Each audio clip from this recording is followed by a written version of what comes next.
The interim report considers the regulatory regime for the Australian financial system and the role of its principal regulators, being ASIC and APRA.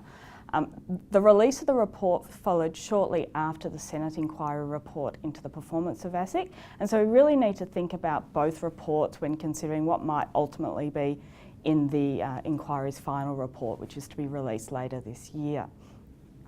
The first thing is that the report acknowledged that Australia's regulatory system really weathered the GFC well, and it's not in need of any major overhaul. But there were 4 areas principally that the report considers might be in need of some sort of reform.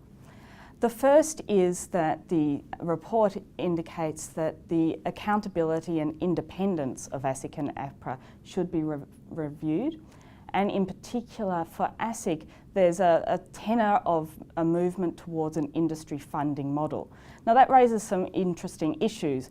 Who's to pay and how much? Should the public bear some of the costs? And whilst the report acknowledges that there are some difficult issues raised by a move to an industry funding model, it's seen to be accompanied by greater accountability and greater independence, and there does seem to be a flavour towards moving to that sort of model.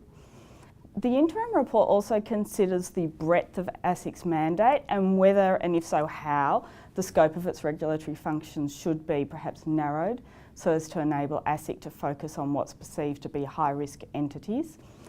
Many options are identified, ranging from removal of the registration functions to even moving consumer protection functions away from ASIC to a new regulator or perhaps to the ACCC. There's no clear view expressed in the report as to where this should go or even if there should be reform, but the report is clear that it doesn't favour creation of a new regulator, and there is concern expressed about the potential for duplication of roles if functions are split.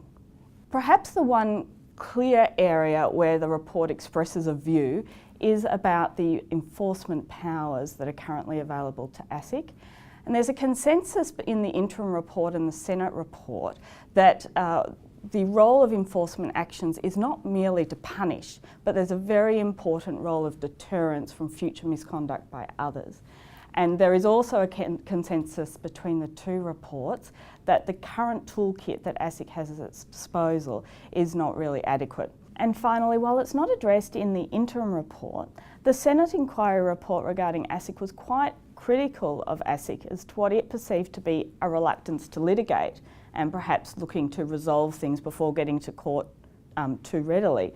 It's quite ironic given that most parties generally think it's better to avoid the courtroom than to run the risks of litigation.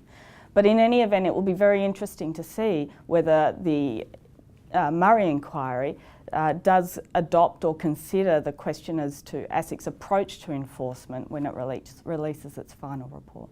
The adequacy of the criminal and civil and administrative remedies available to ASIC will be a key area for discussion during the consultation period and beyond the final report.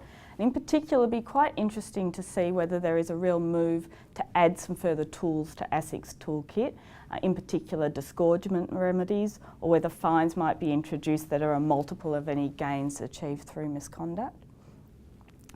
I think another area that will be of great interest to watch is whether or not the ASIC's approach to enforcement becomes a subject of discussion in this intervening period before the final report. And in particular, whether the final report addresses questions as to whether ASIC should be more ready to go into the courtroom as opposed to use perhaps some other means that are available to it, such as enforceable undertakings.